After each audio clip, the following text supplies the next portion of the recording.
And welcome back into the Sports Source. This segment of our program is brought to you by Southeast Termite and Pest Control. It's the heat of summer, and that means ants are out and about. Different types that like to nest in different parts of your home. The big black ants, the little black ants, the little red ants. Southeast Termite and Pest Control can get rid of all the ants. You just have to call them. They come out, they treat it, and the ants will disappear, and they'll stay away. Southeast Termite and Pest Control, I've used them for years now, and they have been around since 1971.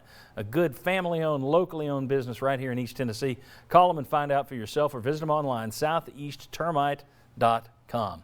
Okay, around the sports world, you're seeing some athletes go ahead and opt out of sports.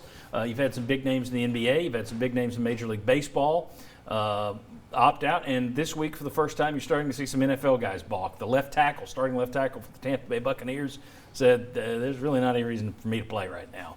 So you're seeing pro players, adults who've made money, saying, I'm good. I'm not going to take part in it. Meanwhile, at the college level, you're seeing comments like this from Alontae Taylor, Tennessee. You cancel the season. I would hate to see so many athletes go the wrong way with all that free time. Let us play. Now, that's the most recent one I'd seen, but there have been plenty of players at UT and elsewhere saying, let us play. We want to play. Right now, college kids aren't getting a say in all this. They don't have a union, and it's just up to the schools. They're old enough to vote. They're old enough to go to war if that happened. Should they have a say, or do you look at it and say, they're just kids, they don't realize the damage that can be done? As adults, we have to step in. Where are you on this? Because I see it both ways. I think you can argue it in both directions. Well, I think their voice should matter. I saw a player who, and I don't recall from which school, but said, wear a mask so I can wear a face mask this fall. And the message is, I want to get back out there and play. My teammates want to get back out there and play. There are also going to be some players that might say, you know what, I don't know that I should. There might be some players that are higher risk that they get advice from the family saying, I don't know if you should be out there on the field.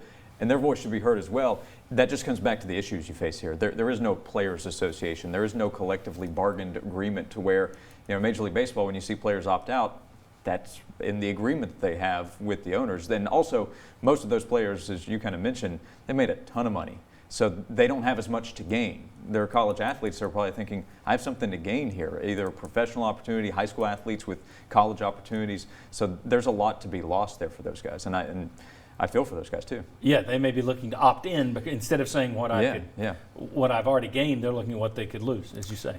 Ryan, your thoughts? I do tend to look at this as the adults, or the grown-ups in this case. I guess the administrators need to be the adults in this situation and do what is best for the players involved. I do think that you have to sort of give players the green light to do what they want to do and give them as much freedom as possible to speak their minds and to have some input on this. So I think that's something we need to hear more from players, honestly. So I think that's something I would like to hear over the next few weeks.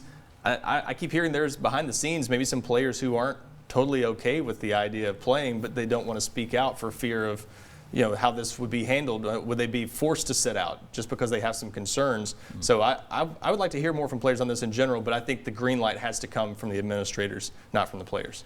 You mentioned, do what's in the best interest of the players. I don't think that's going to be it. No, I mean, there's just too much money on it because we've already seen the Ivy League said, we're not going to play this year. You've seen other small conferences who've made the same decision, no sports in the fall.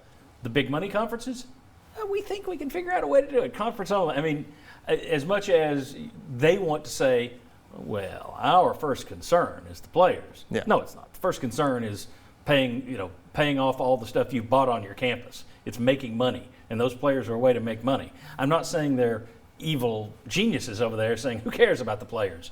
But there's a reason small conferences that don't make money have put off the season. Big conferences who do make money haven't done that yet. Right. So the idea that they're just thinking of the players first is...